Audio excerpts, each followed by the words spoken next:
Does a man have to have an excuse, a political excuse? Does he have to have? Uh, People will say that this was for there's the time issue at that time. That was then.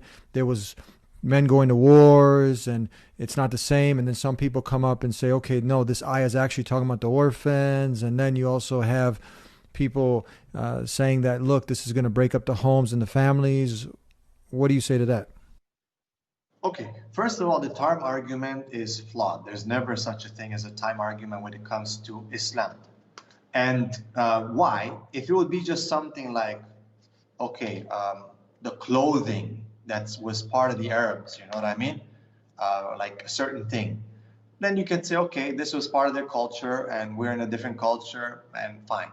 But this issue specifically is legislated and mentioned in the Quran. So let's put that to rest. There's no such thing as it happened back then. Oh, would you ride a camel today?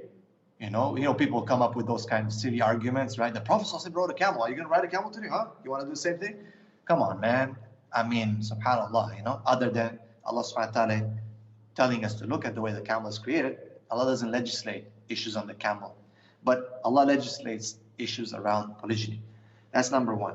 Number two, with regards to a reason, this is for this or orphans.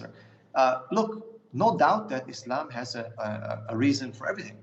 And yes, if a woman is a widow, alhamdulillah, you can marry her. Yes, if there's war and there's shortage of men, polygyny is the solution. Yes, if there's orphans and women who are divorced and older women and so on, Islam will offer the solution. Polygyny is the solution. Yet, putting all that aside, there needs to be no other reason other than a person wants to get married.